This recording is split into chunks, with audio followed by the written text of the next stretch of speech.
Into double figures now, 11 seconds, 11.5 seconds as it crossed the line last time around. That's 772 laps for the GTLM leaders. It's the biggest gap that's been for a long, long time. Well, they've only got 4 laps to complete, and then they've reached the overall record, would you believe? He's on 773 there as he's just ticked by. So 3 more laps for the GTLM class, and they will have broken the 1982 record of 775. GTD battle still ongoing, gap remaining pretty much the same there, on about 0.8 of a second, and it seems to be the case that Bertolotti has this in hand. He's under pressure, no doubt about it. He's got Jerome Blakemollen's bright white coloured Mercedes AMG GT in his mirrors. Cars 11 is the Lamborghini, and remember, this is the car that put in a time in qualifying that would have had it third on the GTD grid, but it was a penalty infraction that dropped the car to the back of the field. And great tactics and great driving from all of the number 11 crew. Mirko Bertolotti finishing the car, but all credit to Rolf van Eycken, Rick Breukers and Frank Pereira, because they've had pretty much sterling stints. There's been no weakness in any of that driver lineup whatsoever. And there it is, that's the GTD battle over, guys, because into the pits has come Blakemollen. He's rolled the dice, no more. He's had to call in, and he rolls down the pit lane now. His team await. There's the board being waved. It's only fuel going in, no tyres. So the refueler goes on. And as that occurs, the Bertolotti Lamborghini is already into the kink on the infield, now into the braking area of the right-hand western horseshoe, gaining ground, and Blakemollen peels off the pit road. He's on the pit exit roadway. That will bring him onto the track, just inside the... and I think you should just about hang on to third place. I think the second place car will be Alvaro Parent. Has he gone through? I think he must have gone through. So he's down to third, yeah. So and the gap between the first and second place cars is now about 25 seconds, which is pretty much the same as it's been for, well, as long as I can remember, going back several hours. So the leading Lamborghini and Acura have been pretty much running in lockstep in terms of lap times, at least. After 800 laps completed here at the 56th running of the Rolex 24, you're tuned to RS2, IMSA Radio, part of the Radio Show Limited network of channels, live trackside here from the Daytona International Speedway. Don't forget, the flag fall, the checkered flag being displayed, is merely the end of the race. We'll have a full chance to discuss what we've experienced over the last 24 hours during our Michelin post-race tech show. Hashtag Michelin PRT to get involved with that. Fire your tweets to @RSL_studio and to @Radio Le Mans, but make sure you include the hashtag Michelin PRT. And we're also looking for your Spirit of the Race award as well. A typical award, a usual award that we hand out part of our IMSA Radio and RadioLeMans.com coverage. Our RS2 and RS1 coverage through the course of the year, and with every race we also crown a Spirit of the Race award. Need not just go to a driver, could be a team, could be an effort to get a car fixed perhaps, could be something entirely different. And with a lack of cautions, IMSA officials are certainly up there with the potential to win that for just letting everybody race. Yeah. 801 laps completed. Philippe Albuquerque ahead of now Stuart Middleton. 5:31, and Middleton getting that lap back again. He is still inside that lead lap, is he? Stuart Middleton, the positions haven't changed back again. No, he's less than a minute and a half behind him now. Excellent. And he in turn is only 27 seconds ahead of Colin Brown, who's brought that gap down quite a lot. Colin's still a lap behind the overall leader, I think. I'm not sure where he is on the racetrack at the moment. Pretty sure he is. Yeah, he must be. but he's half. The gap has come down from almost a minute after the last round of pit stops to half a minute. 10 minutes to go. Excuse me. No, excuse me. 27.4 as they come across the line. 27.4. Second to third. Okay, so that is Stuart Middleton in the 31 Whelen Engineering car and Colin Brown in the 54 Core Autosport Orica. Just under a minute then between the 31 and the 54, and that is second and third overall. Fourth place, Will Owen in the 32 United Autosports Ligier, having completed 797 laps. And we have broken the distance record for the GTLMs as well, because now we're at lap 776 for Ryan Briscoe and Joey Hand, and that's 12.1 seconds the gap between the two Ford GTs. But not only have we smashed the previous distance record for the overall class, but one of the subclasses, in inverted commas, the fastest of the GTs, also gets there too. And that's due entirely to Ford GTs just being bulletproof, it would seem, rocking around throughout the night, barely missing a beat, and they've been inseparable for most of the time as well. I mean, talking tenths of seconds between the two Ford GTs for the main part of this, but that gap's now been opened up to 12 seconds between Ryan Briscoe and Joey Hand. GTD, headed by Mirko Bortolotti, on course for Lamborghini's first ever 24-hour victory, and with a Dubai 24 hours to forget after they had a succession of punctures. I think it was 3 to kick off their race for Grasser Racing Team in the Middle East. The 11 car on course now with this 22.5 second margin over Alvaro Parent's Acura. Did I hear the statistic that Lamborghini have never won a 24 hours? Yeah. So another bit of history potentially. Yeah, indeed. We've only got to wait another 8 minutes for that. I know, and that, to my knowledge, that's not just limited to the Huracan shape of car. It's throughout Lamborghini's vast history of racing, but yet not to this date having taken a 24-hour victory, albeit with a very Audi-type engine. But, you know, that's just the kind of situation we're in at the moment. It's certainly a chassis built in Italy still. The Raging Bull resplendent on the front of that GRT Lamborghini Huracan, the team from Austria who go all around the world now to find their endurance racing.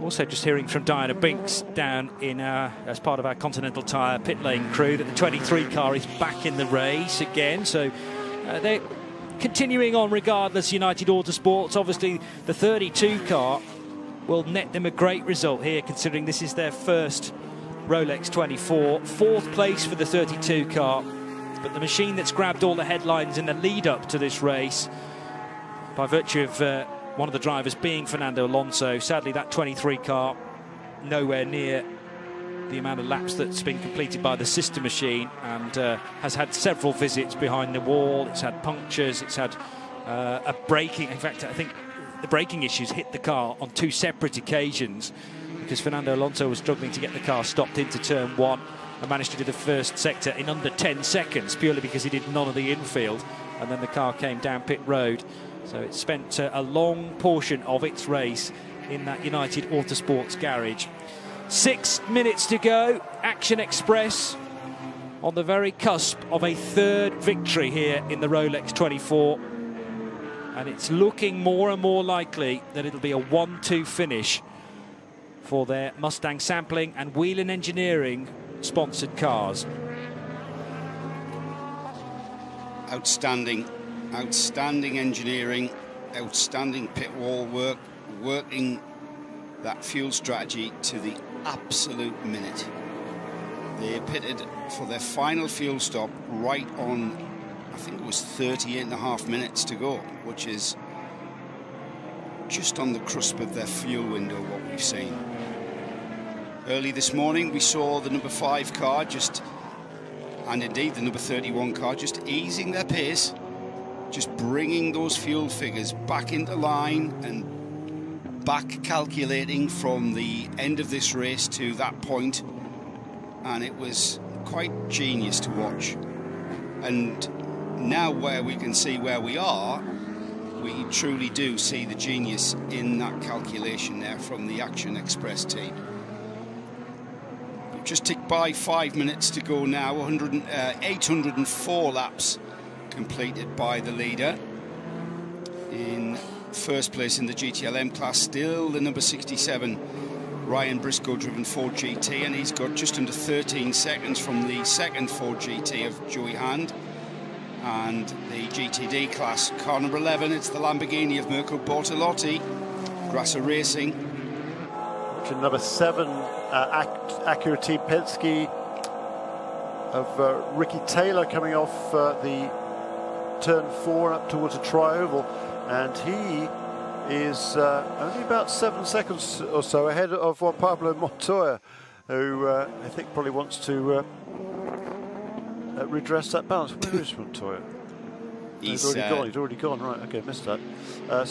Yeah, it's just 5 seconds between those two, heading in the final couple of laps. Yeah, and both cars are on the infield section now, roughly around the International Horseshoe, having just completed their 789th laps. And they've completed more than a dozen laps more than the old distance record here as well. Yeah. So I think the top 10 are probably going to have already eclipsed. Well, no, the top 15 have eclipsed that mark.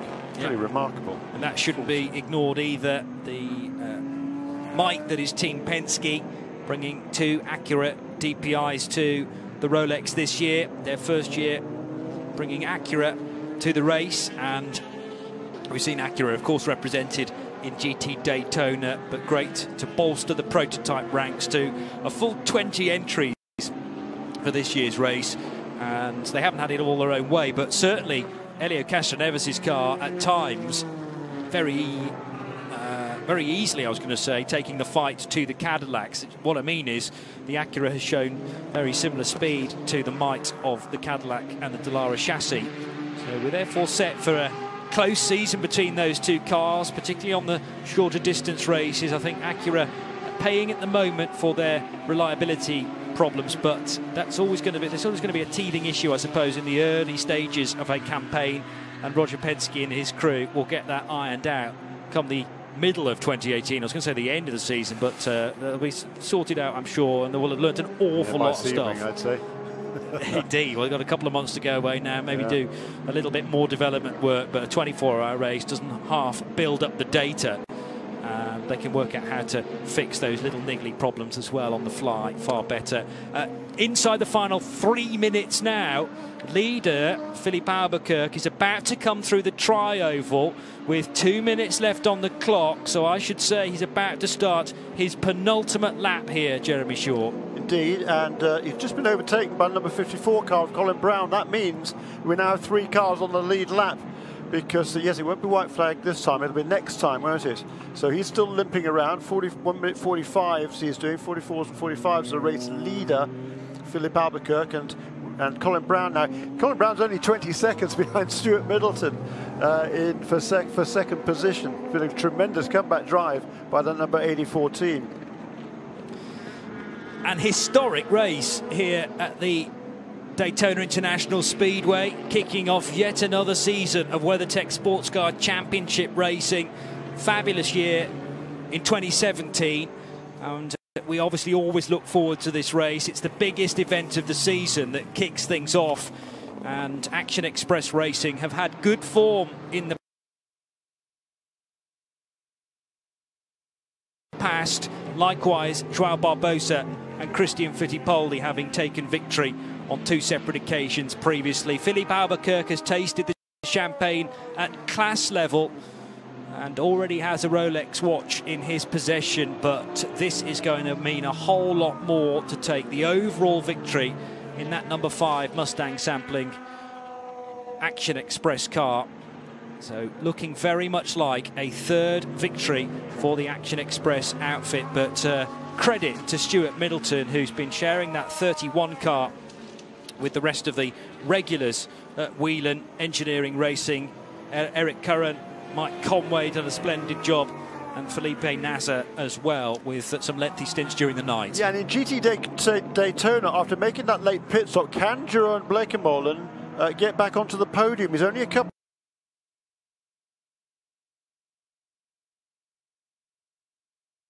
of seconds behind Andrea Caldarelli at the wheel of the Paul Miller Racing Lamborghini.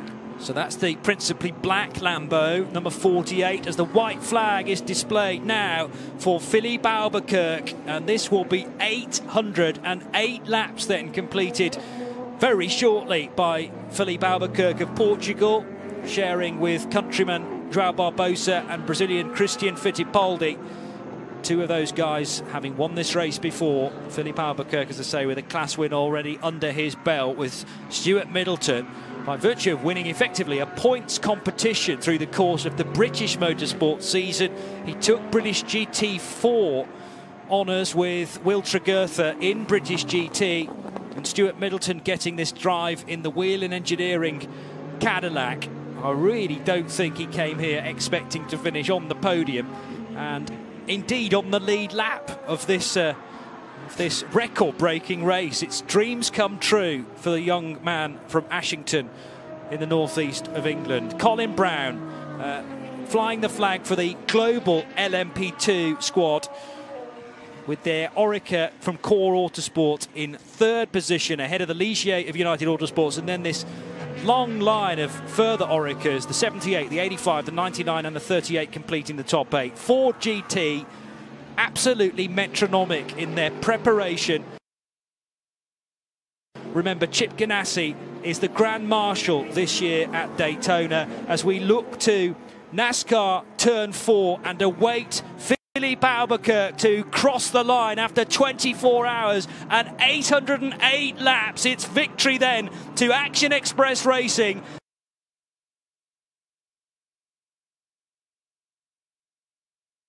And to Philippe Albuquerque, João Barbosa and Christian Fittipaldi will wait for the Fords to cross the line in a moment or two as well. They're about 10 seconds apart between 67 and 66. But Diana Binks, I'm sure, is very close to Action Express Racing and ready to get some reaction for us. GTD still undecided for third position. It's tight between Caldarelli and Jerome Blake-Merlin. Here's Diana. João, many congratulations. What does this mean to you? 2018, fantastic. What a start. That was like the longest hours in my life. We had quite some issues with the car, but man, this team is just amazing. It was just phenomenal. We were managing the pace, managing the car. It was definitely not easy, but man, what a win. It was a long time coming. Oh my gosh, I'm so proud of these guys. Action Express, the whole Mustang sampling Cadillac program has been so phenomenal. It's I have no words. I'm super happy. See, you're absolutely delighted and speechless. Congratulations to you and the team. And Christian Fittipaldi, of course, very much a role as a driver, but also an organisation role this year as well, continuing that on as he steadily makes a step away from driving. We didn't get the change for third position in the end. It was tight at the line between Andrea Caldarelli in the 48 Lamborghini and the 33 Jerome Blake-Merlin Mercedes that required that late splash. We still haven't seen Mirko Bortolotti across the line, though, to confirm a win for the number 11 GRT Grasser crew, and they're going to be side by side, the two Austrian Lamborghini Huracans. That's a first win ever for Lamborghini as a mark in a 24-hour race to add to the history of the 56th running of this Daytona 24 hours. Straight back down to Diana Binks. Christian, many congratulations. We've spoken to João. What does this mean to you and the team? Well, I'm speechless right now. We were a baby in the car since, I don't remember, 8 o'clock in the morning. Like, it's unbelievable, unbelievable. That last hour watching you was painful. I'm sure it was for you too. Oh yeah, it was painful for everyone. I don't know, I'm very happy for the team, Cadillac, João, myself, and Philippe, especially after everything. Well done. That's Christian Fittipaldi with yet more reaction down at Mustang Sampling Racing. And the Lamborghinis, formation finish there. The 19 car nowhere near the top 5, but nevertheless they'd found each other on that slowing down lap, and those photographs all important for Grasset Racing Team. More reaction from Di in the pit lane. Mike Conway, that was a close one today. You came in second. Yeah, I mean, good 1-2 for the team. Yeah, I mean, all cars fought really hard for every position that they got. So, yeah, we'd obviously love to be winning as well, but great result for the team. Really happy. And yeah, I mean, these are so hard, these races, to just finish on the lead lap. So, all credit to the team and all their hard work. You must be very proud. You all did an amazing job. Yeah, no, it's been fun. Yeah, we all got to be happy with our efforts for sure. So, yeah, go and enjoy it now. Well done. Congratulations to Richard Westbrook. You said at the beginning of the month you wanted this race badly. You are a Daytona 24-hour winner. What does this feel like? What a race to do it in. I mean, you know, that was just insane. It was so intense, and no team orders, just going for it with our teammates, you know, our real mates. And yeah, it was weird, but it was really, really sweet. 1-2, can't get better than that. You had to wait a year and a half for a victory. Is this worth it? Definitely. I mean, we changed a lot over the winter. New tub. A lot of new crew members. And we just kept developing. It was a tough year last year, but what a way to come back. That's a real good bounce back. We'll go to the victory lane so I can ask you what time it is all year long. All right, you can. So Richard Westbrook winning in the 67 car with Ryan Briscoe and with Scott Dixon. And let's have an opportunity to speak to a good friend of the Radio Show Limited network of channels, Rick Brokers, along with the rest of the crew at number 11. Rolfin Eichen, Mirto Bortolotti and Frank Pereira become the first victory ever for a Lamborghini in 24 hours now with Diana Binks. Rick, I can see you're all celebrating very highly here. Many congratulations on that. And obviously for Lamborghini, that's a huge result. Yeah, incredible. I mean, we pushed the whole race, and I'm very proud of the whole team. Everyone did an excellent effort, and we made no mistake.